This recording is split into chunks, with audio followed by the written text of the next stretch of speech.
धर्म यात्रा चैनल में आप सबका स्वागत है। मैं आज एक नया विचार लेके आया हूँ। बर्थडे, जन्म दिवस हम लोग आजकल मनाते हैं। जन्म दिवस हम राम के जन्म का उत्सव मनाते हैं, कृष्ण के जन्म का उत्सव मनाते हैं, हनुमान जयंती हम मनाते हैं। जन्मदिन मनाना हमारी एक परंपरा है। इसी प्रकार से आज घर परिवार में हम अपने बच्चों का भी जन्मदिन मनाते हैं।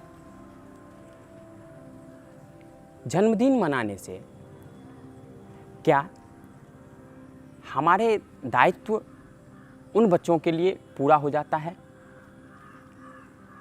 नहीं, क्योंकि आज जो काम हम जन्मदिन मनाने के लिए करते हैं वो बहुत ही आसान काम है। किसी दुकान से केक खरीद के लाते हैं, कैंडल लाते हैं, केक काटा, केक बांटा, कैंडल जलाई, कैंडल भुताया और एक वर्ष सूचक स्टिकर लगा देते हैं।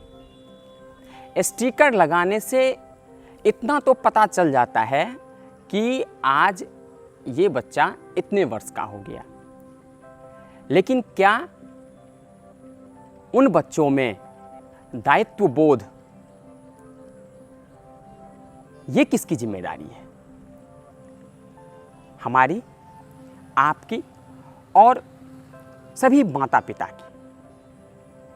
क्योंकि ग्रंथोक्त बात है कि तत्र पादपाः विनश्यन्ति यत्र जलम न गच्छति, धर्म संस्कार हीनेषु गृहे वा संततिर्यथा। पादपाः छोटा छोटा पौधा, पादपाः विनश्यन्ति जलम अभावेन, जल के अभाव में छोटा पौधा सूख जाता है, मुरझा जाता है। इसी प्रकार से धर्म संस्कार हीनेषु गृहे वा संततिर्, घर में हमारा छोटा बच्चा धर्म और संस्कार से हीन हो जाता है, उसको वो प्राप्त नहीं कर पाता है, तो सूखने लगता है, मुरझाने लगता है। मेरा यहाँ सूखना और मुरझाने का अभिप्राय इंटरनल से है, एक्सटर्नल से नहीं। बढ़ते उम्र के साथ साथ बच्चों में पारिवारिक, व्यवहारिक, धार्मिक, वैचारिक, सांस्कृतिक दायित्वों का भी बोध परम आवश्यक है।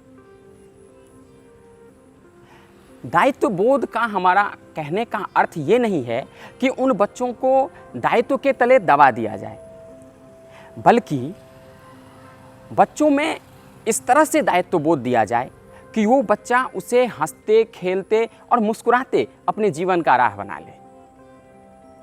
और ये उन बच्चों के साथ साथ पूरे देश के लिए ये बहुत ही बढ़िया। जैसे कि आपका बच्चा अबोध है तो आप उसे भगवान के सामने में झुकना, भगवान को मानना जैसी बातों को सिखा सकते हैं।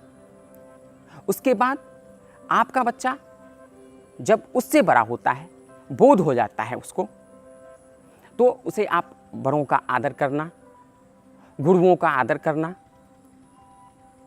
वृद्ध का सेवा करना, इन सारी तमाम चीज़ों को आप उन बच्चों को सिखा सकते हैं। और इतना सीख जाने के बाद वो बच्चा निश्चित तौर पर अपने माता पिता को भगवान के तरह पूजा करेगा और भगवान की तरह मानेगा। इसके बाद जब वो बच्चा 12 साल का हो जाता है तो स्टिकर लगाने से बेहतर है कि उन बच्चों में हम पर्यावरण के बारे में उन बच्चों को ज्ञान दें। पर्यावरण के अंतर्गत जीव जंतु, पेड़ पौधे बहुत सारे।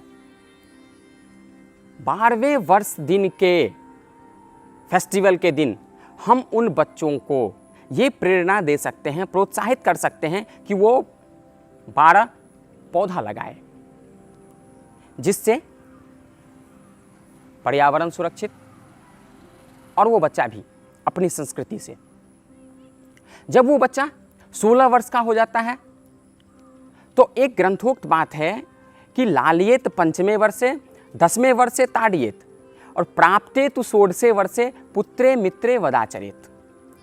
जब छोटा बच्चा होता है तो उसे प्यार करना चाहिए। उसके बाद यहाँ पर है कि ताड़ियेत, ताड़ना मारने से लिया गया है, लेकिन मारना वर्बल और नॉन वर्बल दोनों होता है।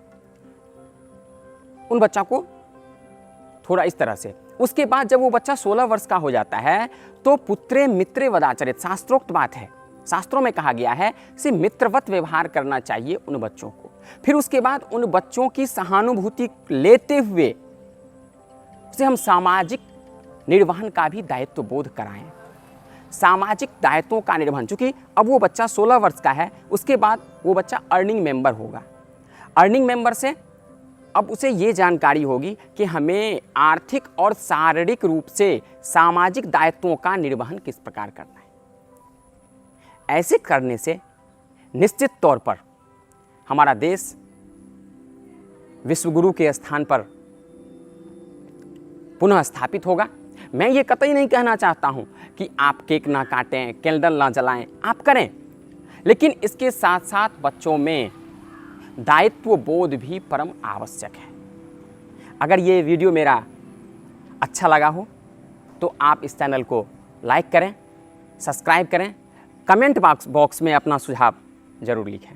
धन्यवाद।